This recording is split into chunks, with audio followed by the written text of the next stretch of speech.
Hola, vamos a ver lo que ocurre con una espira que gira dentro de un campo magnético uniforme. Esto es especialmente importante porque así es como se produce nuestra energía eléctrica. La que utilizamos en nuestros hogares se produce en las centrales eléctricas haciendo girar unos conductores, unas espiras dentro de un campo magnético.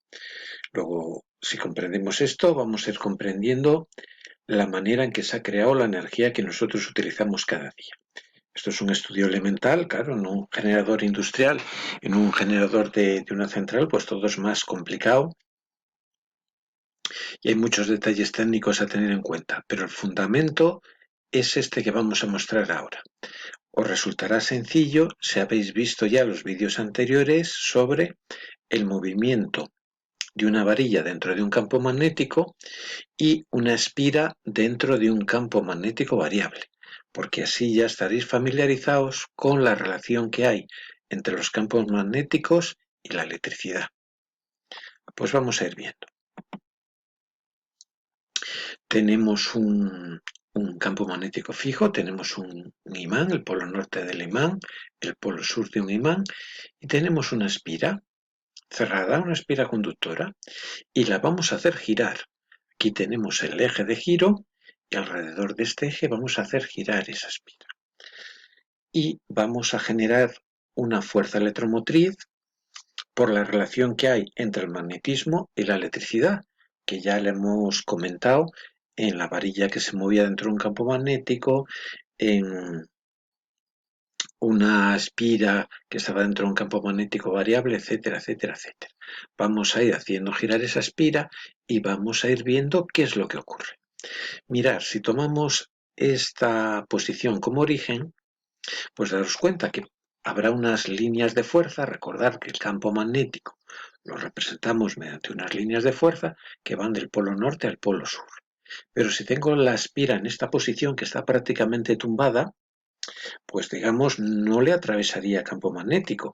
Las líneas de fuerza, las flechas que vendrían disparadas, por decirlo de alguna manera sencilla y coloquial, del norte al sur, pues no le darían porque está tumbada esa espira, ¿vale?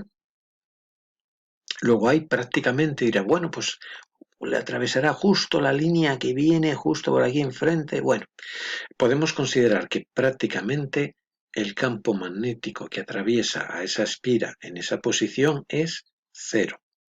Yo voy a ir haciéndola girar y veré que a medida que la hago girar, mayor número de líneas de fuerza la van a atravesar.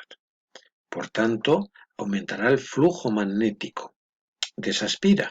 Y si antes no tenía ningún flujo magnético y ahora va incrementándose ese flujo magnético, se habrá producido una variación del flujo magnético con respecto al tiempo. Ahí lo que hemos aprendido, si lo habíamos aprendido ya en casos anteriores, si se produce una variación del flujo magnético con respecto del tiempo, aparece una fuerza electromotriz inducida. Recordar, todas estas cosas son magnitudes vectoriales, por tanto yo lo represento mediante vectores. Vemos esta línea azul que es el vector inducción, ¿vale? Recordar lo que era inducción, que era como una característica propia de ese imán. Me venía a representar la fuerza, por decirlo de una manera coloquial, aunque resulte un poco bruto, la fuerza que tiene ese imán, lo fuerte que atrae ese imán. Representaba la densidad de líneas de fuerza por unidad de superficie, el número de líneas de fuerza que había en una unidad de superficie determinada. Y eso era una característica propia de ese imán. ¿De acuerdo? Eso ya lo hemos visto, ese concepto, y lo podemos tener ya claro. Otro concepto era la superficie. Oiga, las superficies eran tantos metros cuadrados, tantos centímetros cuadrados. Eso es un número, es una cantidad. Atención. No, no solamente es una magnitud, es un vector. La superficie es una magnitud vectorial y se representa por un vector que es perpendicular a esa superficie, le tenemos aquí pintado, y proporcional a la magnitud de esa superficie. Cuanto más grande la superficie, más grande dibujaré yo el vector. En este caso la superficie no va a variar, se va a mantener constante, lo que ocurre es que va a girar y lo que va a ir variando es el ángulo que forma el vector inducción, le vemos aquí, con el vector superficie. El vector inducción no va a variar, las líneas de fuerza siempre van a ir del norte al sur y eso va a permanecer constante. Pero veremos que el vector superficie, a medida que gira la espira, como es perpendicular a ella, va a ir girando y se va a ir variando el ángulo que forma el vector inducción con el vector superficie. Ahora no corta ninguna línea de fuerza, digamos, atraviesa la espira porque está tumbada. Está tumbada, has dicho muy en plan coloquial. Está en esa posición que ninguna línea lo atraviesa. Y vamos a ir produciendo un giro. Vamos a ir produciendo un giro. Vamos a ver qué ocurrirá. Oiga, y esto, pero vamos a recordar. Oiga, pero ¿esto para qué lo hago? Yo todo esto lo hago para producir una fuerza electromotriz, para generar una energía eléctrica con esto. Oiga, ¿y cómo se hacía? ¿Eso de qué dependía? Recordamos conceptos básicos que ya hemos visto anteriormente. La fuerza electromotriz inducida, la representamos por E, es la variación de flujo magnético con respecto del tiempo. ¿Vale? El tiempo va a transcurrir un tiempo, el que sea, cuanto más rápido gire yo eso, menor será el tiempo. Y más grande será este valor. Muy bien, con el tiempo yo puedo jugar de esa manera. Y con el incremento de flujo magnético, ese incremento, esa variación, ¿cómo se va a ir produciendo? Se va a ir produciendo a medida que yo gire. Cuando tengo tumbada la espira, no tengo ningún flujo magnético y cuando gire yo la espira va a haber una mayor sección dándole cara al flujo magnético, digamos atravesada por el flujo magnético y va a ir variando el flujo. ¿De acuerdo?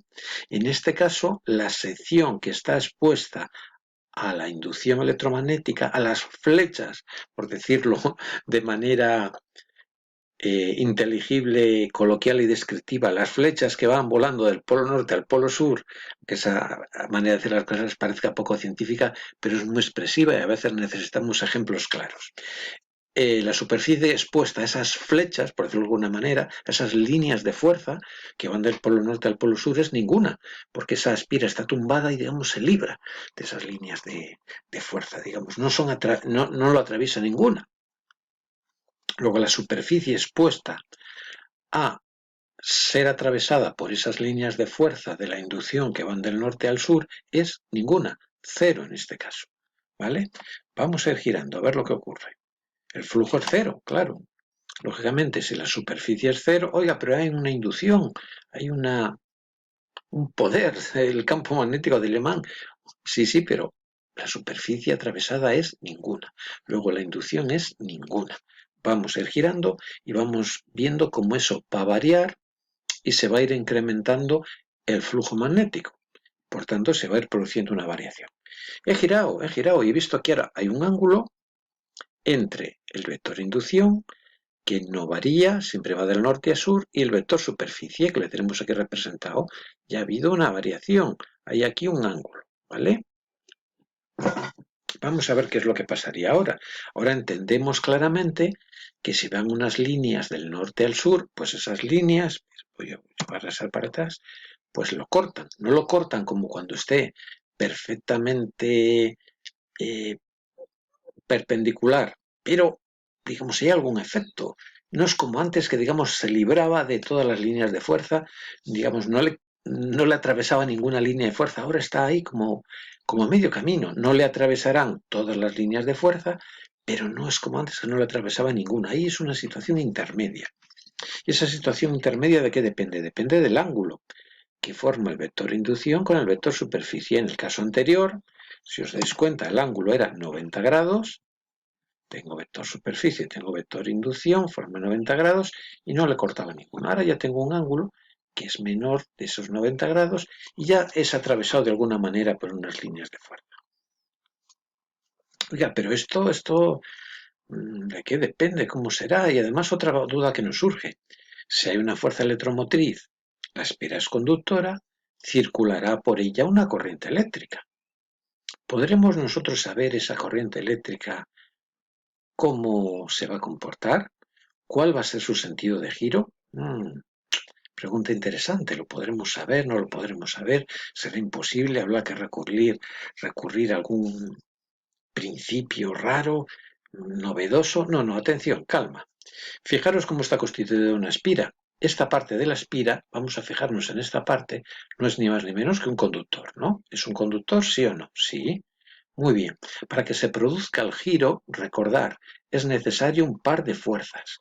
El giro que estamos efectuando ahora, para que se ejecute, para que se produzca, esta parte de arriba, este conductor, estamos tirando de él hacia arriba. Y este otro conductor estamos tirando de él hacia abajo. Eso es un par de fuerzas. Un par de fuerzas, recordar de física, si lo sabéis. Y si no lo sabéis, un nuevo concepto, el giro se produce por un par de fuerzas. Y el par de fuerzas son iguales y de sentido contrario. Una hacia arriba, otra hacia abajo. Esto es lo que provoca el giro. Estoy girando si no es una fuerza lineal. Bien, pero ese giro le provoca un par de fuerzas. Luego, yo puedo fijarme en este conductor y decir, a ver, si yo sé cómo va la intensidad por aquí, pues ya determino cómo es el sentido en el que recorre la espira. Esto es como cuando tenía yo la varilla, igual. ¿Y qué hacía yo cuando tenía una varilla yo dentro de un campo magnético? Ah, aplicaba la regla de la mano derecha, o regla del FBI. F, pero aquí ¿dónde está la fuerza? Si esto no es una fuerza lineal, esto es una cosa que gira. Sí, para que gire, aquí arriba estoy ejerciendo una fuerza que vemos hacia arriba. Ah, pues este es el sentido de la fuerza. Pongo mi pulgar apuntando para arriba. Beta, la inducción, ¿hacia dónde apunta? Hacia allá. Ah, por la intensidad. Formamos un triedro, recordar, con los dedos de la mano derecha, de la mano derecha. Y si yo sitúo mi mano ahí, justo ahí, encima de ese conductor, como si mi mano fuese una pistola, yo la pusiese aquí, resulta que el dedo medio apunta hacia adentro. Está como metiéndose hacia adentro, si no probarlo, ponerlo. Anda, pues entonces ya sé cuál es el sentido de la corriente. Bueno, vemos ahora lo vemos con más detalle.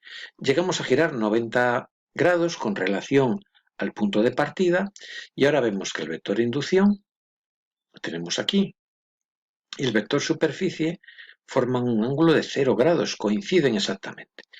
Y ahora entendemos claramente que todas las líneas de fuerza atraviesan esa espira.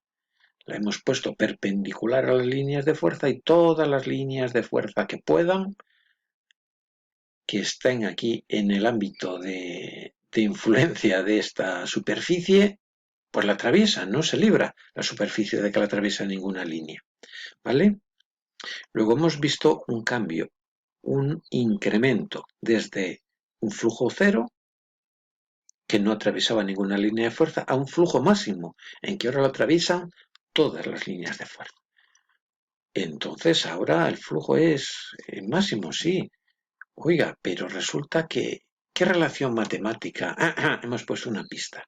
¿Cómo se configurará esto? Hemos visto unos ángulos, porque lo que va variando es el ángulo del vector inducción con relación al vector superficie, un vector que gira, un ángulo. ¿Qué tendrá que ver? ¿Cómo expresaré yo esto matemáticamente? Mirar una cosa, que cuando forma 0 grados, como es este caso, ¿veis?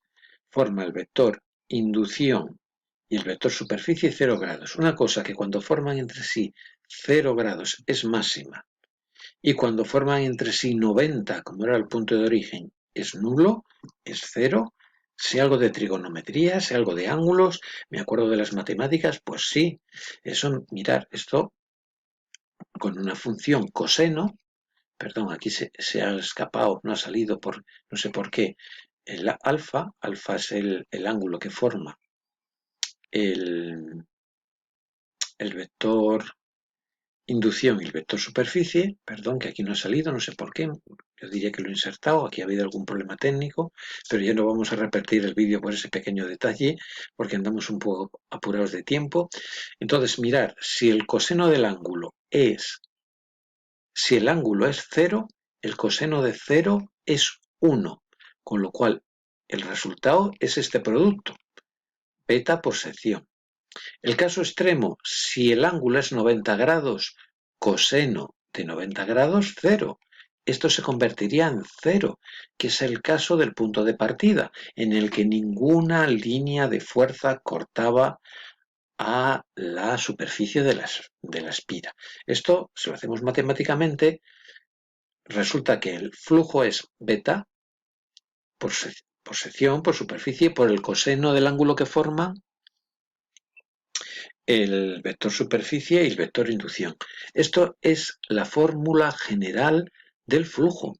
Antes habíamos empleado esta fórmula sin tener en cuenta el coseno de phi, porque siempre coincidía la dirección del vector inducción y del vector superficie. Lo que iban variando eran los valores de la inducción y los valores de la superficie. ¿Vale? En el caso de la varilla que se movía dentro de un campo magnético, variaba la superficie al mover la varilla. En el caso de una espira dentro de un campo magnético variable, lo que variaba era la inducción, pero el ángulo de un vector con respecto a otro no variaba. Entonces empleábamos esta fórmula de forma simplificada porque formaban 0 grados, coseno de 0 grados 1, y entonces poner aquí un 1 no, pues no era significativo. Simplemente lo expresábamos de forma, digamos, simplificada, phi beta por sección. Pero en realidad la fórmula del flujo magnético es beta por sección por coseno de alfa, siendo alfa el ángulo que forma el vector inducción y el vector superficie. ¿De acuerdo? Y ahí tenemos el valor máximo. Otra cosa interesante, recordamos la formulilla E es incremento de phi con respecto del tiempo. Esto en realidad, si sabemos un poquitín más de matemáticas, vamos avanzando, en realidad ese incremento llevado al límite. Eso sería la derivada. Eso sería la derivada del flujo con respecto del tiempo. Y si sabéis, o cuando aprendéis un poco más de matemáticas, veréis que la derivada del coseno pues va a ser el menos seno, etcétera, etcétera. Y entonces eso es lo que justifica por lo que la función que representa los valores de tensión y por tanto también de intensidad en corriente alterna son valores senoidales, porque parten de hacer como operación matemática la derivada de esto, y al derivar el coseno obtengo un seno, ¿vale? Bien, pues vemos aquí que si yo sigo girando, ¿vale? Pues veremos que este vector sigue formando un ángulo, ¿vale? Y el flujo irá variando a medida que voy yo tumbando la espira. Bueno, esto es el caso anterior, perdón. Ahora vamos a hacer el razonamiento del sentido de la corriente. Bien, vimos aquí que si podemos solamente, esto no solamente determinar los valores, sino determinar el sentido de la corriente. Ya habíamos empezado a razonarlo en diapositivas anteriores. Regla de la mano derecha o del FBI.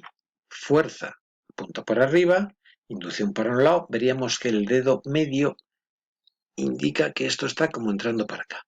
Bueno, pero lo haces aquí, y si lo haces en otro sitio, sí, mira. Imaginaros que lo hago en la parte de abajo, en este segmento de la espira que está por debajo, ¿vale? No sé si veis claramente la perspectiva, si se ve bien, esto sería el eje alrededor del eje de giro, esto sería la parte superior, por decirlo de alguna manera, de la espira y esto la inferior. Para que gire, par de fuerzas, una fuerza hacia arriba, otra hacia abajo. Lo razonamos antes en la parte de arriba, vamos a razonarlo en la parte de abajo. F para abajo, beta del norte a sur. Vamos a poner ahí los dedos de la mano derecha y vemos que el dedo medio indicaría hacia afuera, ¿vale? Si pongo en esa posición, indicaría hacia afuera. Si yo lo hago y separo un poco la mano de mí, el dedo medio tendería como a apuntar hacia mi nariz, ¿vale? Entonces, aquí hemos visto entonces que en la parte de arriba la corriente sería entrante y en la parte de abajo saliente. Esto a veces se representa así con un punto y con una cruz, ¿vale? Cuando hago yo como esta vista lateral de la espira. Bien, la pongo aquí. Si no, lo puedo hacer así, con esta vista, también con esta vista lateral. Si yo sé que arriba la fuerza es hacia arriba, en la parte de abajo la fuerza es hacia abajo, pongo el dedo en la dirección de la fuerza. El índice en la dirección del campo magnético y el medio me da la dirección en la que se desplaza la corriente. Y vemos que sería esta, la parte de arriba sería entrante y en la parte de abajo sería saliente, ¿vale? Espero que podéis apreciar bien la perspectiva de esa espira ahí como girada a un ángulo. ¿vale? Pero espero que se vea bien. Esto es el eje de giro, esto es la parte, digamos, superior de la esquina, esto sería la parte inferior y esto, digamos, serían los laterales, por entendernos de alguna manera. Y hemos determinado que la parte de arriba la corriente es entrante, en la de abajo la corriente es saliente, pues la corriente seguiría esta dirección. Esto lo podemos hacer para los diferentes intervalos de giro, ¿vale? Esto es lo que pasaría entre 0 y 90 grados. Podéis estudiar, podéis hacerlo como ejercicio, lo que pasaría entre 90 y 180, etcétera, etcétera. ¿Vale? Pero la forma de razonar sería esta. Yo sí puedo saber el sentido de la corriente y sí puedo aplicar cosas que ya sabía, como la regla de la mano derecha, ¿vale? Bueno, pues continuamos nuestro giro, ¿eh? Desde 90 grados, giramos un poco más, ¿vale? Bueno, 90 grados con respecto a la posición original, ¿eh? Era cuando estaba perpendicular, totalmente perpendicular la espira, coincidía el vector superficie con el vector inducción. Sigo girando un poco más, veis aquí, he avanzado en mi giro, que estaba antes totalmente perpendicular, este es el vector superficie, este es el vector inducción, esto forma un ángulo alfa, va variando el flujo magnético, recordar, flujo magnético beta por sección por coseno del ángulo que forma. ¿Vale?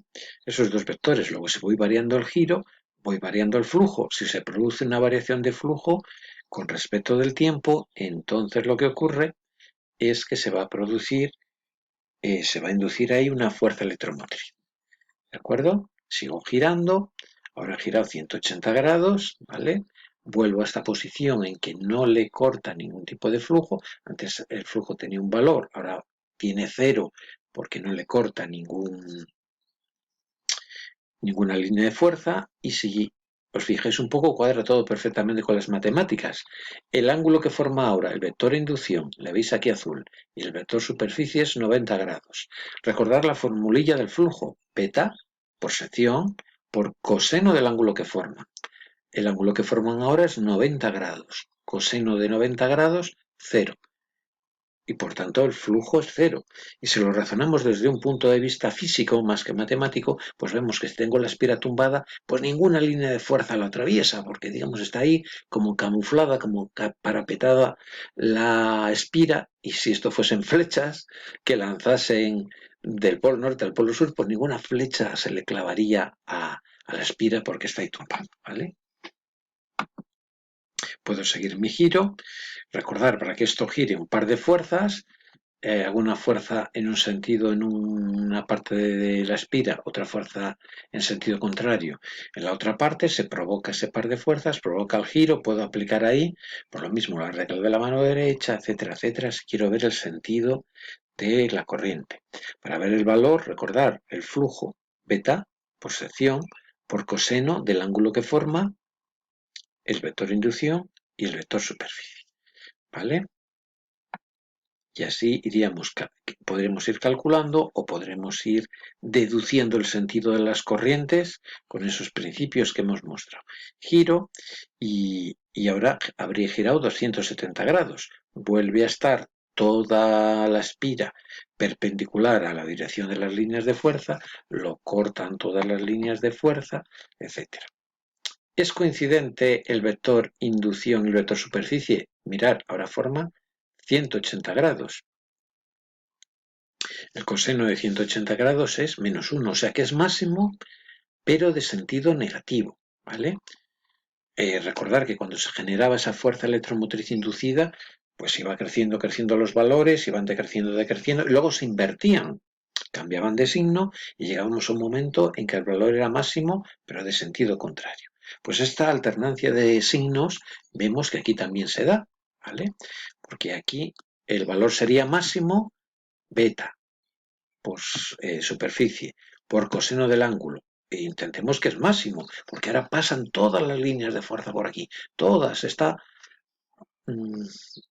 dándole cara, digamos, toda la superficie de la espira a estas líneas de fuerza del campo magnético, sí, pero vemos aquí que ese flujo, digamos, sería de sentido contrario. ¿vale? Así se producía esa alternancia de valores, esa alternancia de símbolos. Seguimos girando y llego a 360 grados, doy la vuelta completa y hemos visto que al dar esa vuelta sigue vigente lo que habíamos aprendido. La fuerza electromotriz inducida es el incremento de flujo con respecto del tiempo. Va con signo negativo para indicar, según la ley de Lenz, que el efecto se opone a la causa que lo produce. Ese es el sentido del signo ese que aparecía. Y la variación de flujo, ¿por qué se va produciendo? ¿Qué es lo que varía? ¿Son magnitudes vectoriales? ¿Varía el vector superficie? No. La superficie de la espira siempre es la misma. ¿Varía la inducción? No. Tengo un imán fijo, siempre va a ser constante. En realidad, recordar, phi no es solamente beta por sección, sino beta por sección, por superficie, perdón, llamémoslo sección o superficie, por el coseno del ángulo que forman esos dos vectores. Entonces, al girar la espira, se va modificando, va variando el ángulo que forma el vector inducción y el vector superficie. Y así se produce esa variación de flujo. Al variar el ángulo, que forma el vector inducción y el vector superficie. Si se produce una variación de flujo con respecto al tiempo, se genera una fuerza electromotriz inducida. Y esta es la manera en que se produce la energía eléctrica en los generadores, en las centrales. Es todo mucho más grande, no hay una espira, habrá miles de espiras, el campo magnético será muy fuerte, etcétera, etcétera, etcétera, con todos los condicionantes técnicos que queramos, pero el principio básico es este. Y recordar, si sabéis o si no cuando aprendéis un poco más de matemáticas, en realidad ese incremento de phi con respecto a t, eso es llevado al límite la derivada del flujo con respecto al tiempo, y si derivamos un coseno me va a salir un seno, en realidad un menos seno. Pero entender de dónde viene la función senoidal, ¿vale? Que esas gráficas que me representan la variación de la fuerza electromotriz y si tengo conectado un receptor de la intensidad, que son senoidales. ¿Por qué son senoidales? ¿De dónde viene esa forma de onda? ¿Porque tiene esa forma de onda y no tiene otra? ¿Por qué es así? ¿Lo hemos hecho así porque nos parece muy artístico? No. Quien lo genera es el vector superficie de la espira girando dentro del campo magnético. Y luego también empieza a tomar sentido eso de los fasores, que eran unos vectores que estaban quietos en el extremo y giraban, y esos vectores que giraban tenían que ver con la onda, esa senoidal, y mirar quién está aquí girando. El vector superficie. Ese vector superficie al girar es el que nos engendra esa fuerza electromotriz. Vemos que empieza a cuadrar todo, a tomar sentido, a encajar. ¿Vale? Bueno, pues esto es todo. Espero que os haya ayudado el vídeo a haceros estas cosas comprensibles. No es difícil entenderlo con naturalidad, cogerlo con alegría. Si ha resultado extraño porque es una cosa muy novedosa, volver a ver el vídeo, volverlo a estudiar, etcétera, etcétera, porque esto es el fundamento de cómo se produce la energía eléctrica que utilizamos cada día. Por tanto, no os diría que es importante, es muy importante.